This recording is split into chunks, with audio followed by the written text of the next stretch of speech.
Good day, everyone. My name is d.tribuana, and today I will present our paper, Expandable Rice Yield from Sentinel-1 and Sentinel-2 satellite data for food security, with paper ID is 30454 for EGAI. And in this work, we develop an operational and expandable rice yield estimator for Indonesia, focusing on two provinces, which is West Java and South Sulawesi, and validating on a strict 2024 temporal holdout. And I will walk through the motivation, data, workflow, modeling approach, result, and explainability. Let's start with why this problem is matter.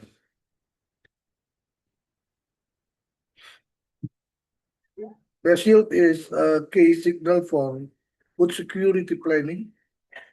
It support procurement, logistic, and risk monitoring. However, in monsoon regions like Indonesia, optical imagery is often suffer from cloud cover, which creates missing observation right when we need them most.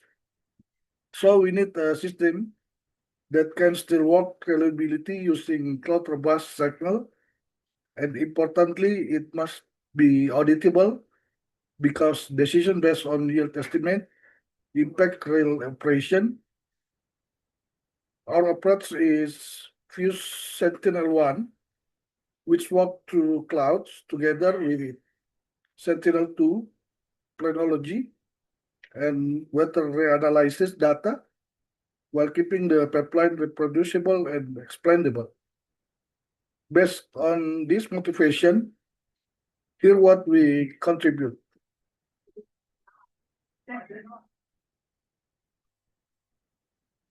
This slide is summarize what the paper adds. First, we propose a province generalizable yield model that can be worked across West Java and South Sulawesi, not just within one region. Second, we adopt a fixed temporal key and province aware standardization, which makes the process stable and repeatable when new years arrive. Third, we provide the transparent explainability using a global importance and SHapley-based interpretation, so the stakeholder can see why the model predict certain yields. Finally, we emphasize operational output, including spatial diagnostic and particularly style maps that help identify where the model is based on uncertain. And next, we will introduce the study setting and the dataset.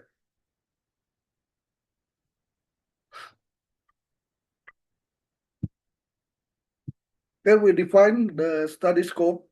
We model yield at the regency or city level, across to province, West Java and South Sulawesi, over multiple years, with 2024 reserved for temporal validation. We integrate three main source.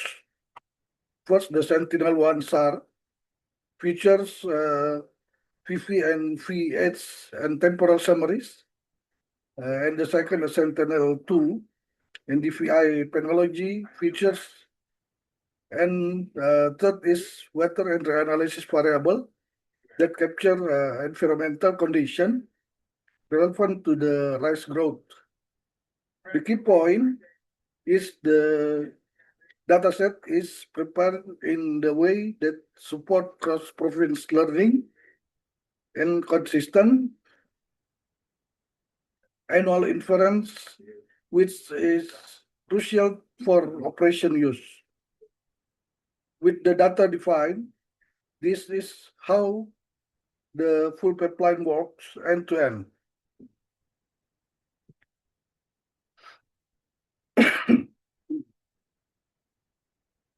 In this slide is the big picture workflow from the raw data to the final 2024 reporting outputs. We start with the data ignition and pre-processing the derived phenology-aware features using fixed temporal grid. Next, we apply the province-wide scaling and keep the feature set frozen. So inference in later years remain consistent with training. After modeling the validation, we generate two kinds of output: standard accuracy matrix and the operational diagnostic like parity map and interpretability summaries. The important message: the workflow is designed to be repeatable, modular, and auditable, so it can hosted and run as a stable pipeline. Now I will explain the feature engineering step, what we compute and why.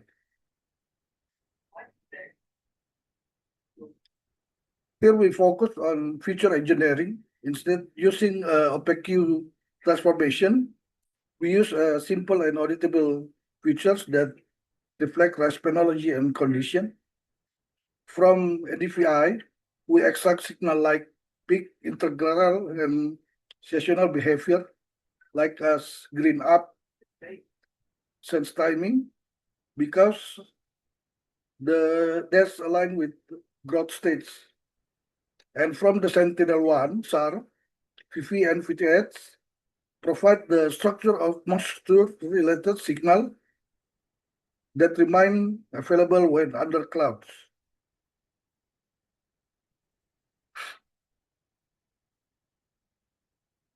And weather variable have represent broader environmental drivers capturing condition that influence yield variability.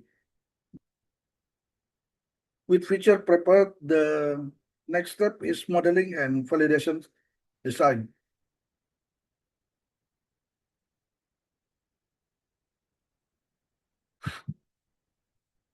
Our modeling philosophy is interpretable first with strict validation. We train on data up to 2023 and we test on 2024 as true temporal hold-on. This better reflect real deployment where we predict future year.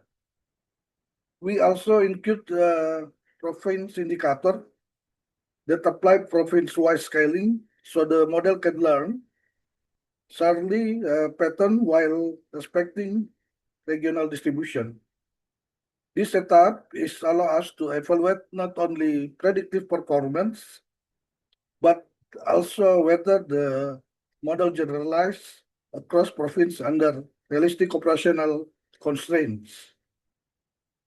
Now I will show the main result on the 2024 hold-ons.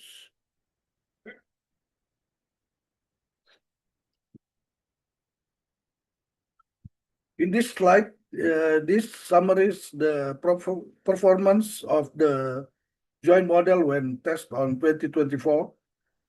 The key outcome is single model train on pooled historical data can produce strong regency level estimate. For a new year, beyond accuracy, what matters for deployment is that the model remains stable using the frozen feature list and pre-processing rules, which reduce the risk of the year-to-the-year drift in the pipeline.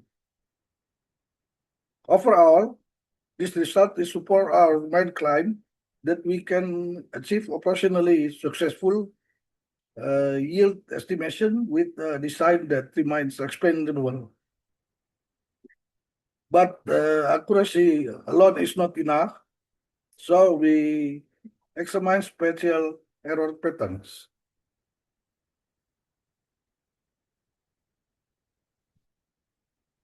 Here we look at spatial error diagnostic at the regency or city level. Instead of only reporting a single aggregate metric, we examine where the model performed better or worse geographically. This view is important because food security operation often prioritize specific regions. So knowing where the error concentrate help guide celebration, ground verification, and data improvement strategies. This light up the next one where we visualize parity map to interpret over and under prediction spatially. So let's look the parity maps.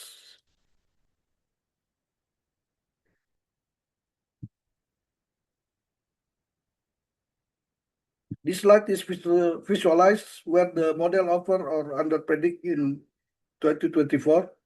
The parity map are valuable operationally because they translate model behavior into form that decision makers can interpret quickly.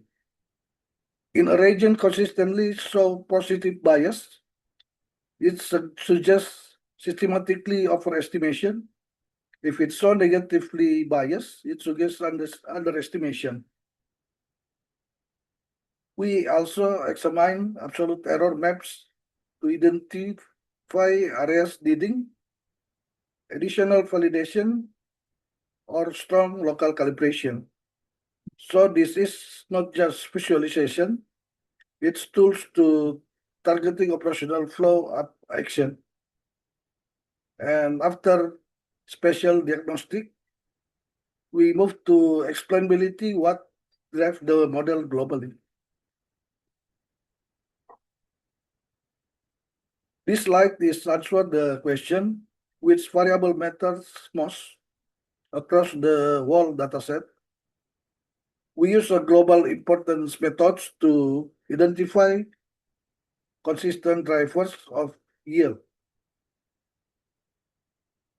What we typically see is that planology-related NDVI features are among the strongest signal, supported by SAR black scatter behavior and select weather variables.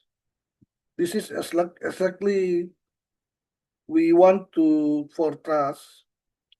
The model relies on factors that make agronomic sense rather than suspicious correlation. The global importance tell us what matters overall. Next, SAP help explain direction and local effect.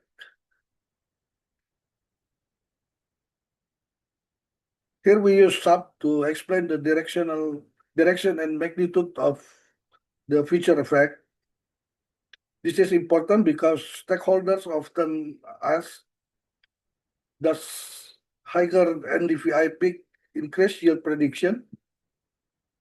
Under what condition? SAP provide consistently explanation. It shows whether feature push the prediction up or down and how strongly across many samples.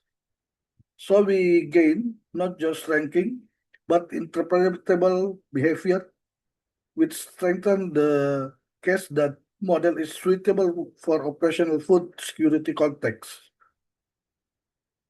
And finally, I will close the main takeaways and next step.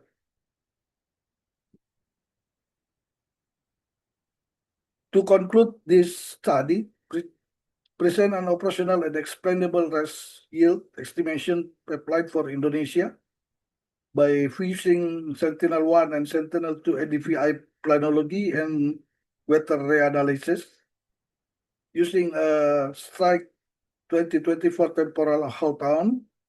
We show that a joint model can generalize across West Java and South Sulawesi while remaining auditable through fixed preprocessing and explainability tools. In terms of impact, the model outputs are designed to support real decision through regency level reporting. special parity diagnostic, and interpretable drivers. And looking forward, the most promising extension are scaling to additional province, adding uncertainty qualification, and integrating higher frequency of fields observation to better capture short-term and shocks. And thank you for your attention. I happy to answer any question, and thank you very much.